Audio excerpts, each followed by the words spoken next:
물도운 하인들 고맙습니다. 이것이 오늘 말씀의 주제입니다. 벌써 2024년 12월 마지막 주일 예배를 드립니다. 1월인가 했더니 12월이었습니다. 아침 먹었나 했더니 벌써 저녁 먹은 것이었고, 내가 이제 30대 되었구나 하니까 알고 보니 또 40대가 되었습니다. 이제 40대였는가 했더니 60이 되었고, 세월이 이렇게 빨리 흐릅니다. 성경 말씀 그대로입니다. 이 세상은 안개 같고 바람 같습니다. 손가락 사이로 지나가는 바람과 같습니다. 하루하루를 기쁘게 지내십시오. 감사하며 지내고 예배하고 항상 쉬지 말고 기도하며 지내고 주님이 주신 봄, 여름, 가을, 겨울의 햇살을 즐거워하십시오. 아내와 자식들을 즐거워하고 주께서 내게 주신 감성과 지성 모든 것들을 감사하며 사십시오. 그래야지 이 생이 충만한 생이 됩니다. 내가 먼저 넘쳐나서 많은 이웃들에게 전도 선교 구제하며 복의 통로로 사는 것. 우리 인생은 성경이 말하는 원리는 의외로 간단합니다. 이 속에 살 때 우리의 생은 아무리 지나도 헛되지 않을 것입니다. 오늘 마지막 주일 물도운 하인들의 이야기로 은혜가 가득 넘쳐나기를 바랍니다. 삼국사기에 바보 온달과 평강공주 이야기가 있습니다. 온달은 고구려 평강왕 때 사람입니다. 얼굴이 참 거시기하고 마음씨는 참 밝았고 집이 몹시 가난하고 항상 밥을 빌어서 어머니를 봉양하는 효자였고 힘은 또 좋았습니다. 떨어진 옷과 신발을 걸치고 살아서 그런데도 항상 웃고 있는 그를 가리켜 사람들이 바보 온달이라고 불렀습니다. 평강왕의 어린 딸은 또 울기를 잘했습니다. 하도 울어대니까 평강왕이 너는 맨날 그렇게 우니까 커서 사대부의 아내가 못 되고 바보 온달에게 시집을 가야겠다라고 맨날 농을 던지곤 했습니다. 그래서 나이가 차자 평강공주는 진짜 온달에게 시집 가겠다고 해서 시집을 가게 됩니다. 말을 잘해야 돼요, 여러분. 그 말을 믿음의 말을 하는 게 중요해요. 진짜 바보한테 가버렸습니다. 평강공주는 온달이 훌륭한 무사가 되도록 글 공부를 시킵니다. 말타기를 가리키고 활쏘기를 또한 칼을 가리켰습니다. 온달은 성실하게 익혔습니다. 온달은 훗날 장군이 됩니다. 그래서 고구려를 침범한 후주의 왕 무제가 큰 힘으로 고구려를 침범했을 때 선봉장이 돼서 후주를 무찌른 나라를 구한 영웅 장군이 되었습니다. 자, 이게 우리가 잘 아는 온달 장군과 바보 온달과 평강공주의 이야기죠. 온달이 얼마나 행복했습니까? 누구를 만나서요? 평강공주를 만나서 말입니다. 그죠? 그래서 나도 평강공주를 꼭 만나면 행복할 것이야 하는 남성들의 심리를 가리켜 온달 컴플렉스라고 합니다. 여성들은 무슨 컴플렉스가 있죠? 신데렐라 컴플렉스가 있습니다. 그러니까 여자한테는 신데렐라 컴플렉스, 남자한테는 온달 컴플렉스가 있습니다. 한번 묻겠습니다. 온달의 기쁨은 정말 컸겠죠? 내가 정말 바보 온달로 사는데 장군과 나라의 영웅이 되었어요. 누굴 만나서요? 평강공주를 만나서. 그래서 온달의 기쁨은 말할 수 없이 크겠지만 이 이야기에서 저는 진짜 큰 기쁨은 평강공주에게 있다고 봅니다. 평강공주의 기쁨은 바보를 장군으로 만든 기쁨입니다.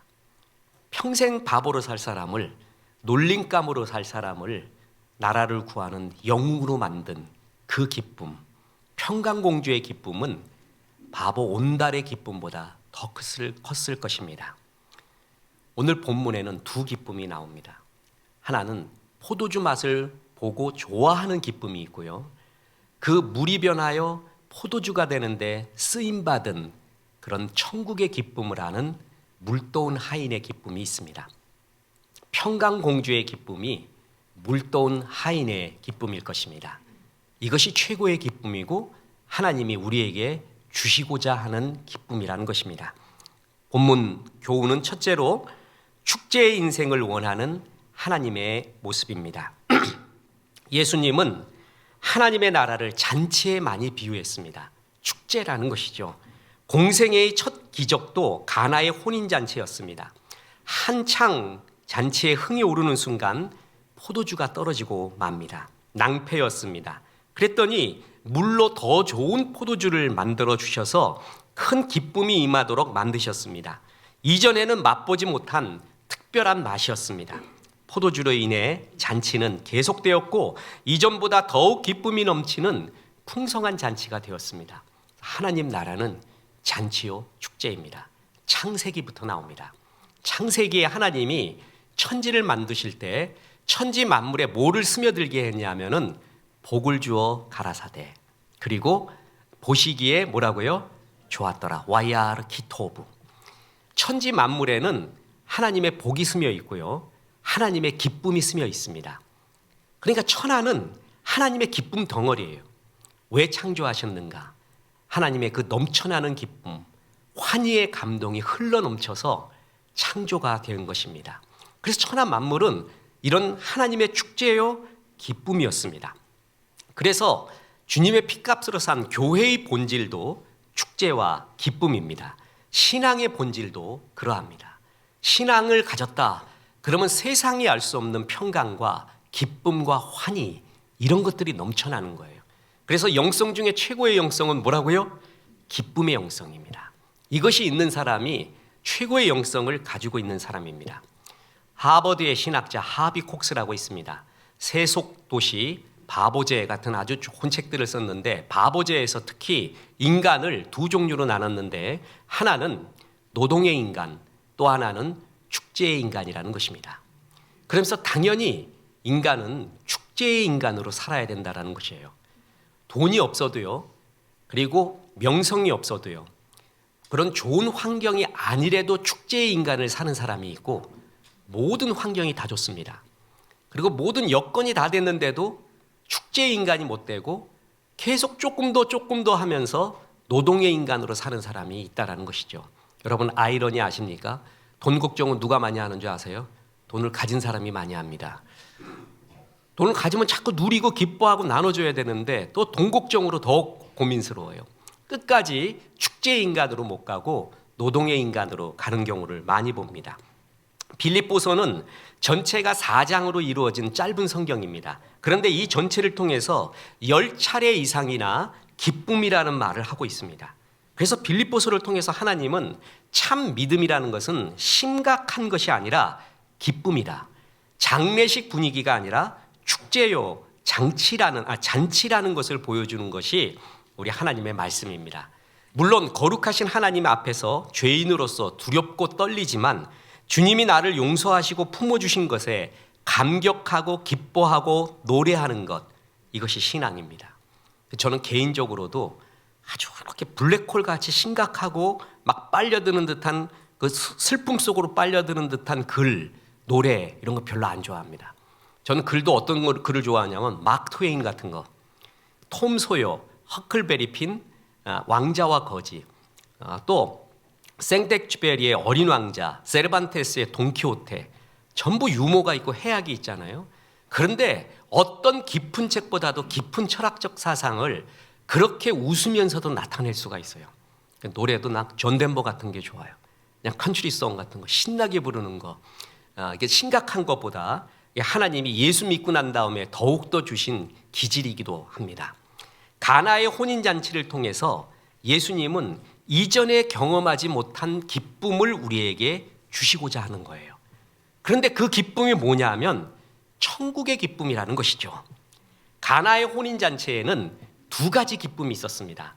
하나는 포도주 맛을 보는 기쁨이 있었고, 또 하나는 천국의 기쁨, 다시 말해서 예수님이 하나님의 아들이라는 것을 체험하는 천국의 기쁨, 두 가지 기쁨이 있었습니다.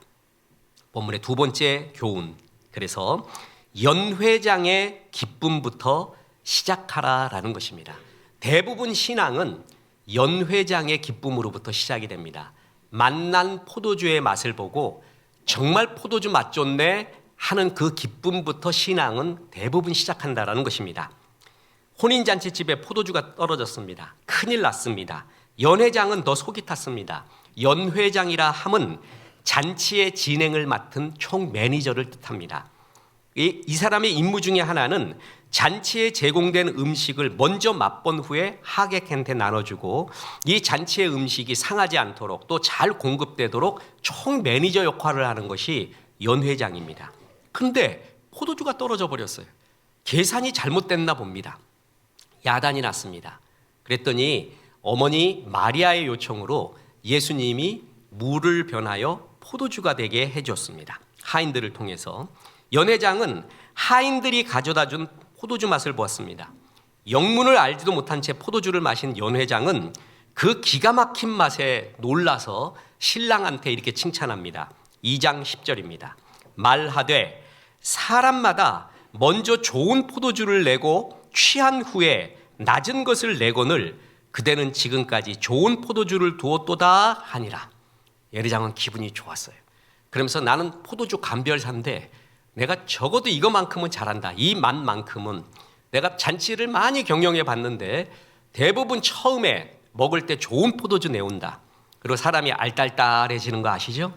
그러고 나서 내가 너인지 네가 나인지 잘 구별이 안 되고 내가 어디 와 있는지 또 어디가 나한테 들어와 있는지도 모르고 내가 현재에 있는지 과거에 있는지도 모르고 그 상태가 되면 포도주 맛을 모른대요. 그래서 그때가 되면은 질 낮은 포도주를 가져오는 게 상례다. 그런데 지금 시간이 지나는데도 더 좋은 포도주를 가져오다니, 이야, 대단하다라는 기쁨이었습니다. 자, 물론 이 기쁨은 주님이 축제의 가나의 혼인잔치에서 주시고자 하는 작은 기쁨 중에 하나였습니다. 포도주 맛을 보는 기쁨이라는 거죠. 대부분의 신앙은 여기부터 시작합니다. 와, 여기 와 보니까 포도주 맛이 참 좋네. 이 교회는 이게 좋네, 저게 좋네. 이 맛이 좋네. 여기부터 모든 신앙은 시작이 됩니다. 그런데 여기서 그치면은 그것은 작은 기쁨 속에 항상 살게 된다라는 것입니다. 자, 세 번째 교훈은 물떠온 하인들의 기쁨으로 성숙하라라는 것입니다.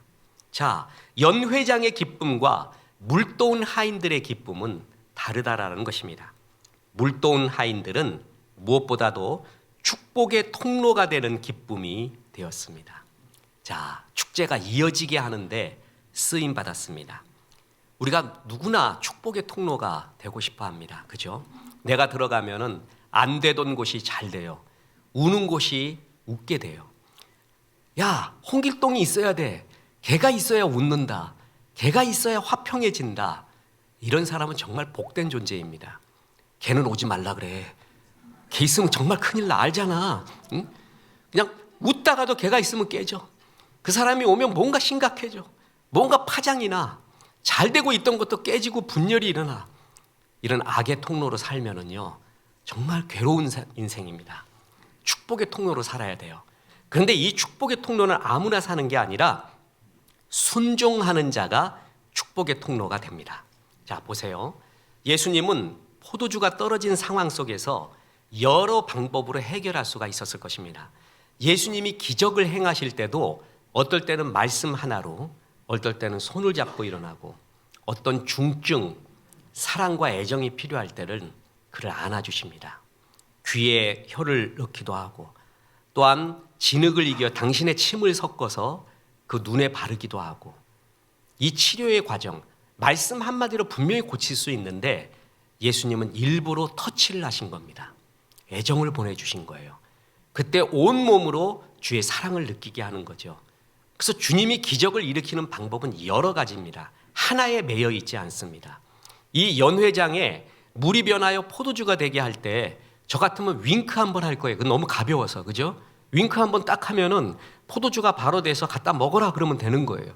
아니면 말씀으로 물포 그러면 되잖아요. 물이 변하여 포도주 되라. 물포 한마디만 해도 되는데 일부러 하나님께서는 사람을 순종의 통로로 사용합니다.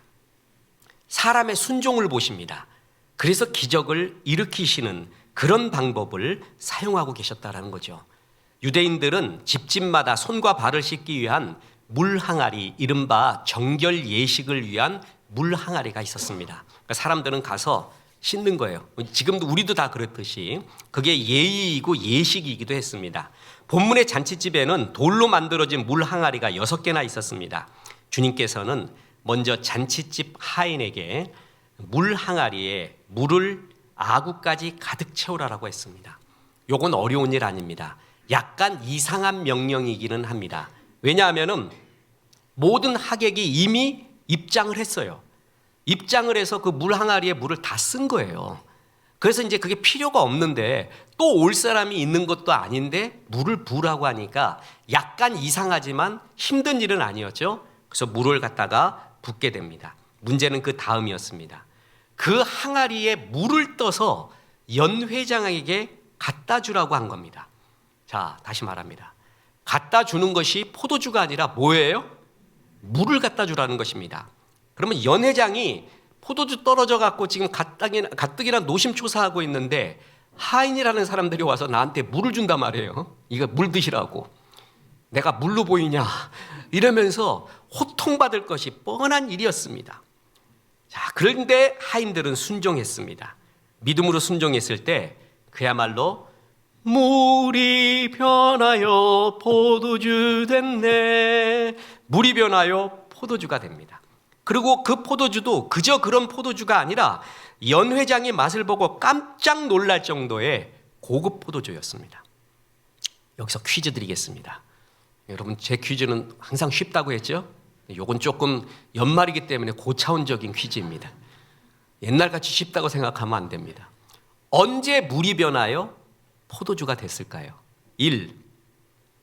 항아리에 하인들이 물을 채울 때 그 물이 들어감과 동시에 포도주가 되었다. 2. 아니다. 그때까지는 물이었다. 그런데 하인들이 그 항아리를 들고 연회장 할 때 갈 때 포도주가 되었다. 3. 아니다. 그때도 물이었다.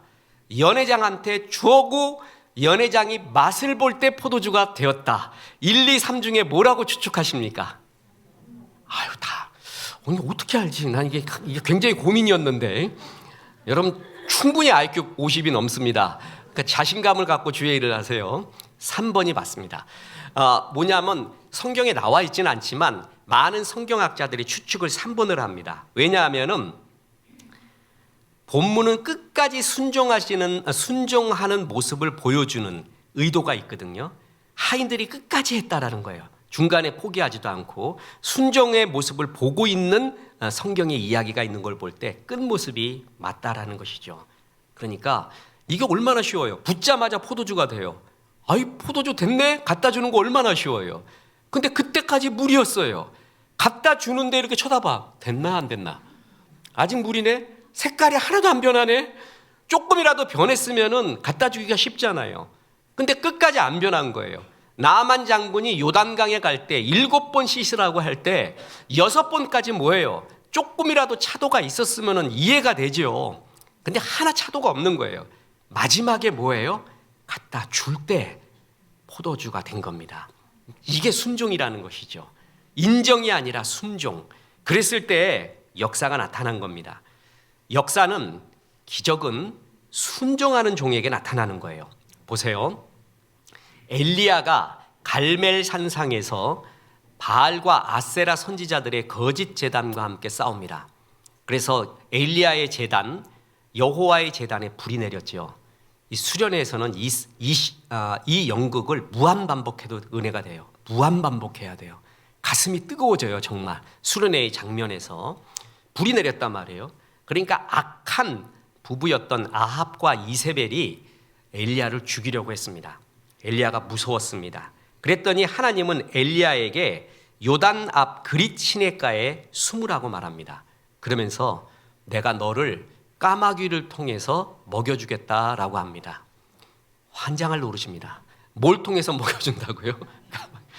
그릿 시냇가로 가면 내가 숨겨놓은 군사가 있다든가 거기에 허름한 창고가 있는데 땅 파보면 거기에 고구마 있다, 감자 있다. 그거 먹으면 된다 그러면 이해가 된단 말이에요. 까마귀를 통해 주겠다? 까마귀? 이거는 동서고금 신구약을 통해 없어요. 어떻게 이런 일이 있습니까? 그런데 그 말씀에 순종해서 갑니다. 그래서 보세요. 열왕기상 17장 5절 6절 그가 여호와의 말씀과 같이 하여 곧 가서 요단 앞 그리시네가에 머물매 까마귀들이 아침에도 떡과 고기를 저녁에도 떡과 고기를 가져왔고 그가 시냇물을 마셨으나. 신구약 성경을 통해서 까마귀가 물어다 준 음식 먹은 그 체험을 한 사람은 엘리야밖에 없습니다. 그런데 이 체험을 왜 하게 됐는 줄 아십니까? 보세요. 그가 여호와의 말씀과 같이 하여. 까마귀의 기적은요, 그 말씀에 순종하면서 그때 나온 것입니다.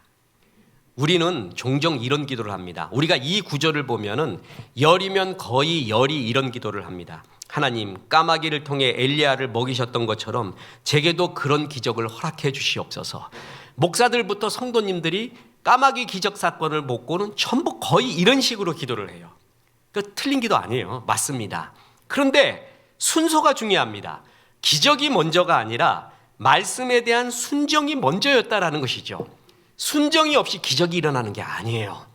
그리시네가로 가라 그랬잖아요. 까마귀로 먹여준다고.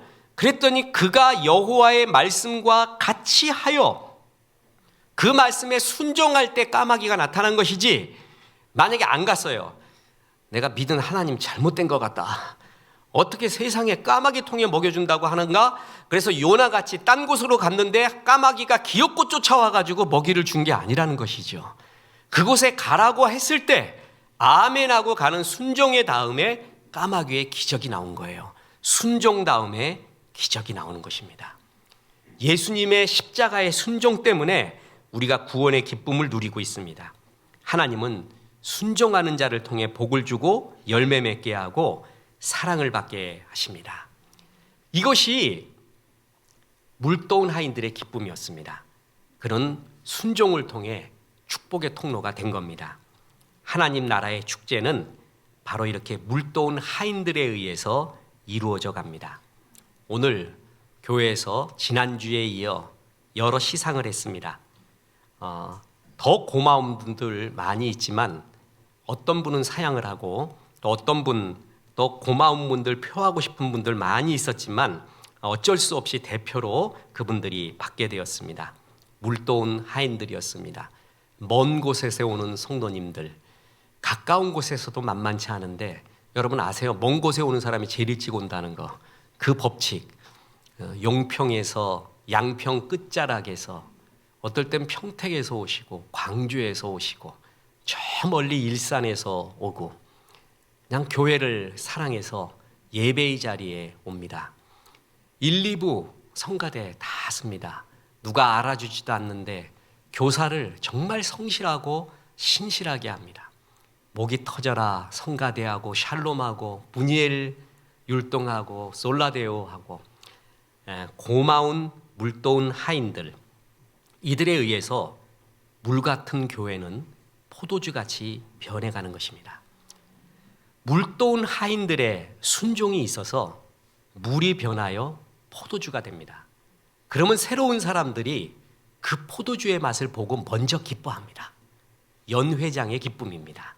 그 기쁨 속에 아멘 하다가 점점 더 그 포도주 맛만 보던 사람들이 물도운 하인들로 변해가는 것. 그래서 또 다른 기적의 씨앗이 되는 것. 이게 교회가 성장하는 거고 하나님 나라의 법칙이라는 것입니다. 교회가 어려울 때부터 지금까지 묵묵히 교회를, 그 예배의 자리를 잊지 않고 기도하고 예배하고 믿음의 말을 해주고 정말 고마운 분들, 천사와 같은 분들이 교회에 많이 있습니다. 정말 글을 쓰고 싶다면 저는 이 작은 교회, 한국 교회는 중형교회가 탄탄해야 됩니다. 우리 교회는 전형적인 한국의 중형교회입니다. 초대형 교회의 스토리는 많습니다. 개척교회의 스토리도 많죠. 그러나 중형교회의 아름다운 스토리가 많지 않습니다. 중형교회의 건강한 표범, 이것이 중형교회이고, 우리가 나라에서도 중산층이 잘 살아야 된다고 입에 터지도록 귀에 못이 박히도록 듣지 않았어요? 그것은 사실입니다. 한국 교회도 그렇습니다. 중형교회가 잘 역할을 해줘야 됩니다. 허리가 든든해야지만이 성숙돼 가고 있는데 지금 극과 극의 교회마저도 초대형 교회와 이런 글로 다 쏠리고 소용교회들이 죽어가는 현실 속에서 물도운 하인들이 있어서 우리 교회가 나날이 하나님이 기뻐하는 여러 모습으로 성장해 갑니다. 저는 진심으로 감사드립니다. 주께서 이 교회에 보내주신 천사들입니다. 그리고 여기에 쓰임받는 이 기쁨은 포도주 맛을 보는 기쁨과 비교할 수 없는 기쁨입니다. 너 인생 속에서 뭐 하고 왔냐? 난 포도주 맛만 보고 왔습니다. 이 맛이 좋고 저 맛이 좋고 넌 작은 기쁨 속에 살았다. 넌 뭐 하고 왔냐? 그러면은 물과 같은 교회에 주님 제가 작은 헌신을 했습니다. 그래서 그 물과 같은 교회가 포도주가 되어 가는 과정을 제가 다 보았습니다. 이 특권은 아무나 누리는 것이 아닙니다. 이 특권 속에, 이 기쁨 속에 있는 사람은 정말 인생을 아름답게 산 사람. 너는 내 핏값으로 산 교회를 아직 물과 같았는데 너로 인해 포도주로 변해갔구나. 넌 정말 역할을 잘했다. 하나님 나라에서 이렇게 평가를 받게 될 것입니다. 그래서 물도운 하인들 진심으로 고맙습니다. 끝으로 이 물도운 하인들은 그냥 단지 축복의 통로가 된 게 아니에요. 이들이 체험한 것은 최고의 체험인데 예수님이 하나님의 아들이심을 체험하는 그 기적을 물도운 하인들만 가나의 혼인잔치에서 체험하게 됩니다. 요한복음은 7개의 표적을 중심으로 기록되어 있습니다. 마태, 마가, 누가를 공관복음이라고 합니다. 그러니까 예수님의 살아행적과 말씀을 기록한 비슷한 관점들이 많이 있는데 사복음서 중에 요한복음만큼은 특이합니다. 완전히 다릅니다. 목적 자체가 다르고요. 요한복음은 신구약 성경을 통해서 내가 이 성경을 기록한 이유에 대해 분명히 밝히고 있는 성경이에요. 그래서 오직 이것을 기록함은 너희로 예수께서 하나님의 아들 그리스도임을 믿게 하려 하며 또 너희로 믿고 그 이름을 힘입어 생명을 얻게 하려 함이니라 라고 요한복음 20장 31절에서 이것을 기록한 목적을 뚜렷하게 기록하고 있어요. 그러면서 7개의 표적을 통해서 예수님이 하나님의 아들인 것을 믿게 하게 하기 위해서 여러 기적들 중에서 가장 중요한 7개의 표적을 중심으로 요한복음을 기록했다라는 거죠. 표적은 기적과 이사와 약간 다릅니다. 자, 보세요. 요한복음 2장 11절에 예수께서 이 첫 표적을 갈릴리 가나에서 행하여 그의 영광을 나타내심에 제자들이 그를 믿으니라. 첫 뭐라 그랬어요? 표적. 요한복음은 표적으로 기록되어 있습니다. 이것은 이적 기사와 다릅니다. 그러니까 이적 기사를 미러클, 그냥 기적이라고 여겨보세요. 초자연적인 기적. 그런데 표적은 뭐냐면 기적을 넘어서 기적을 실행하는 자의 신분과 그 기적이 뜻하는 바를 밝히는 데 목적이 있어요. 그러니까 표적은 뭐냐면 내가 이 기적을 일으키는 이유가 뭐냐, 그걸 중심으로 기적을 일으킬 때 그것을 표적, 영어로는 sign이라고 합니다. 단지 신기한 기적을 일으키는 게 아니라 무엇을 위하여 기적을 일으킨 거예요. 그 무엇이 뭐예요? 예수가 하나님의 아들이심을 믿게 하는 거예요. 그래서 그를 믿어 영생을 얻게 하는 것이 예수님이 요한복음에서 표적을 일으킨 이유예요. 그러면은 그 첫 표적이 가나의 혼인잔치란 말이에요. 그럼 혼인잔치의 표적은 뭐냐면 예수께서 하나님의 아들이심을 믿게 하기 위해서 기적을 일으킨 거죠. 단지 떨어진 포도주 때문에 잔치의 흥을 이어가기 위해 물이 변하여 포도주가 되게 해서 잔치의 기쁨을 맛보게 하기 위해서가 주 목적이 아니라 예수가 하나님의 아들이심을 믿게 하기 위하여 이 첫 표적을 행했다라는 거예요. 그런데 가나의 혼인잔치에서 이 표적을 예수가 하나님의 아들이신 것을 알게 된 사람이 누구냐? 그게 물도운 하인들이라는 거죠. 자, 보세요. 요한복음 2장 9절. 연회장은 물로 된 포도주를 맛보고도 어디서 났는지 알지 못하되 물도운 하인들은 알더라. 연회장의 기쁨은 그냥 뭐냐면은 포도주 맛이 좋다. 갈수록 또 좋아졌네. 어디 숨겨놓은 게 있었나 보네. 라는 기쁨이었어요. 그런데 물도온 하인들은 포도주 숨겨놓은 게 아니라 뭐라고요? 물이 변하여 포도주가 됐어요. 저는 그 과정 가운데 있었고 그 과정 가운데 쓰임을 받았어요. 물이 변하여 포도주가 되었지요. 물도온 하인들은 알더라. 이것을 행한 분이 예수님이었습니다. 이것은 당시에 박수무당이나 복수를 행하는 자들, 점쟁이들이 행할 수 없고 하나님의 아들만 행할 수 있는 것입니다. 그 예수님은 하나님입니다. 나는 그것을 내가 일함으로써 알게 되었습니다. 이때 가나의 혼인잔치에서 예수님이 하나님의 아들인 것을 체험하는 기쁨은 물도온 하인들이 알게 된 겁니다. 물도온 하인들은 알더라. 교회 일을 하잖아요. 그러면 아픔이 많아집니다. 슬픔도 있어집니다. 제가 외부의 집회와 교회의 집회의 차이점 많이 말했잖아요. 외부에서 집회하잖아요. 그러면은 이런 어떤 유혹이 있냐면 쿨하게 보여야지, 멋지게 보여야지. 이런 말씀 알아? 이런 신기한 거 알아? 와, 저 사람 대단하다. 이런 거를 보여주고 싶은 유혹이 많습니다. 그래서 그런 걸 또 실제로 하면 사람들이 와 그래요. 그리고 그냥 가진 정의로운 말을 다 해요. 멋진 말을 다 섞어서 해요. 근데 교회 예배는 뭔 줄 아세요? 그런 말을 못 합니다. 그리고 중요한 걸 반복하고요. 그리고 항상 아픔이 있어요. 외부 세미나와 교회 예배의 차이는 교회 예배는 아픔이 있어요. 이 말씀하면은 성도들이 참 아플 것 같다. 이 말씀을 당연히 지금 이 시기에 전해야 되는데 이 말씀 들으면 저 성도님은 어떤 아픔이 있을까? 그죠? 예를 들어서 가정의 달이에요. 가정에 웃으십시오. 소망이 넘쳐나기 원합니다. 아이와 함께 마음껏 웃고 아내와 함께 마음껏 웃고 오늘 예배 끝나면 칼국수 먹으러 가세요. 그럼 막 웃고 싶어요. 근데 굉장히 가정에 고난을 겪은 성도가 거기 있어요. 그럼 이 설교를 해야 되는데 못 하겠어요. 하다가도 계속 마음이 글로 가요. 계속 그분만 보여요.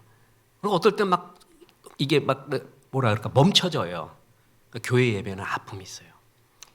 사랑을 하잖아요. 그럼 사랑과 동시에 아픔이 느껴집니다. 사랑은 내 가슴 속에 있는 너의 아픔이에요. 그리고 사랑은 다른 걸로 대체할 수가 없어요. 교회 일도 하다 보면요. 아픔의 구조 속으로 들어오는 경우가 있습니다. 그냥 아파요. 그래서 어떤 분은 그 아픔이 싫어서 그 헌신을 안 하겠대. 그 얘기는 뭐냐 하면은 배탈 나는 게 싫어서 밥 안 먹겠다는 거하고 똑같아요. 그래도 먹어야 되는 거예요. 그것을 이겨내야 돼요. 그럴 때 진짜 사랑하게 돼요. 교회의 아픔도 보고 눈물도 보고 성도님들의 아픔도 보고 들어오게 되면은 땀도 나요. 어떨 때 눈물도 나고요. 근데 이 땀과 눈물은 정말 하늘의 땀과 하늘의 눈물입니다. 그렇게 좋을 수가 없습니다. 누차 말하지만 저는 어느 날부터 성도들이 불쌍해지고 성도들의 아픔이 느껴지고 어느덧 기도에 진실로 성도의 기도가 나오면서부터 내가 정말 목회하는구나 라는 걸 느끼기 시작합니다. 저녁에 저는 정말 잠 잘 자고 잘 먹는 사람입니다. 거의 바보 온달입니다. 그냥 머리만 대면 잡니다. 솥에 들어갔다 나온 건 다 잘 먹습니다. 육회 공군 어느 나라의 것도 다 잘 먹습니다. 어떨 때 밥맛이 없어요. 어떨 때 잠이 안 와요. 근데 내 일 때문이 아니라 성도님 일 때문에 그걸 느껴질 때가 있어요. 그땐 정말 어떨 땐 이 구조를 피하고 싶어요. 그래서 누가 목회한다 그러면 되도록 하지 말라고 얘기하고도 싶습니다. 굉장히 아픔의 구조로 들어옵니다. 물도온 하인들은 아픔이 있고 눈물이 있습니다. 근데 인생을 통해 이런 아픔과 눈물, 하나님 나라를 위한 아픔과 눈물을 겪어본 사람은 진짜 복이 있는 사람들입니다.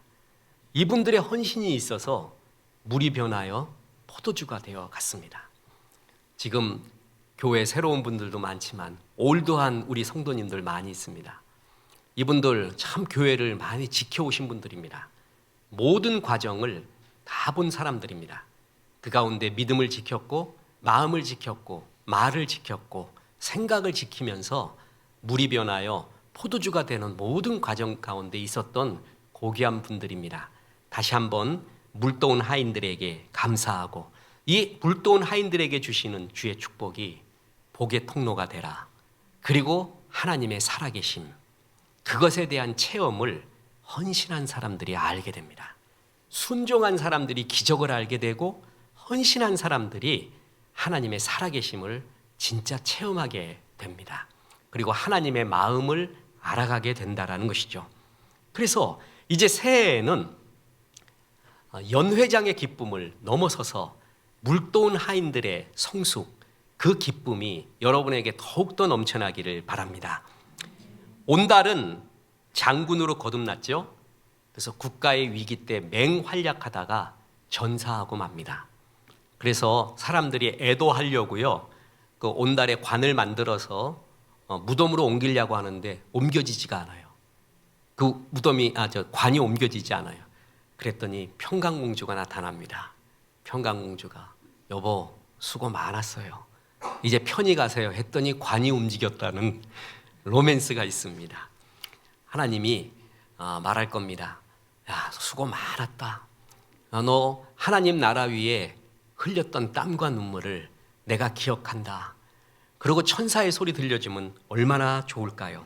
그렇습니다. 여자에게는 신데렐라 콤플렉스, 남자에게는 온달 콤플렉스가 있습니다.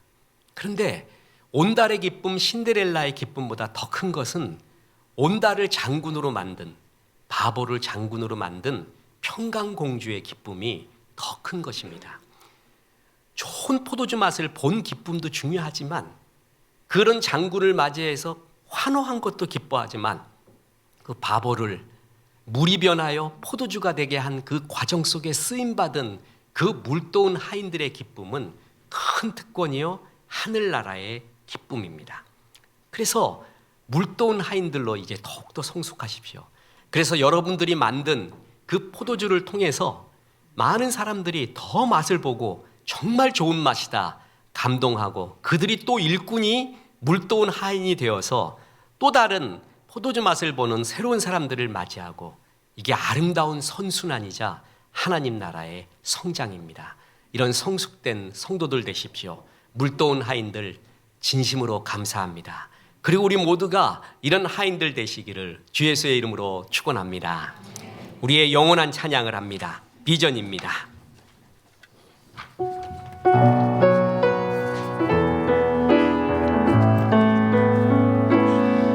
우리 보좌 앞에 모였네.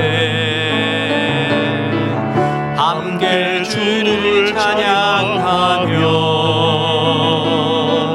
하나님의 사랑 그 아들 주셨네.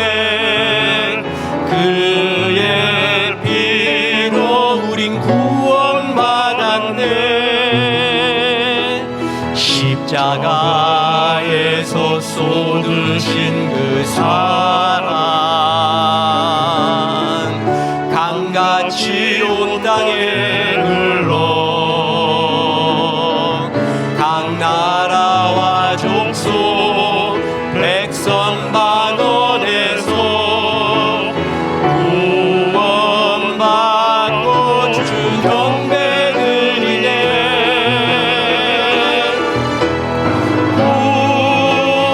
구원하시길 보좌에 앉으신 우리 하나님과 어린 양께 있도다.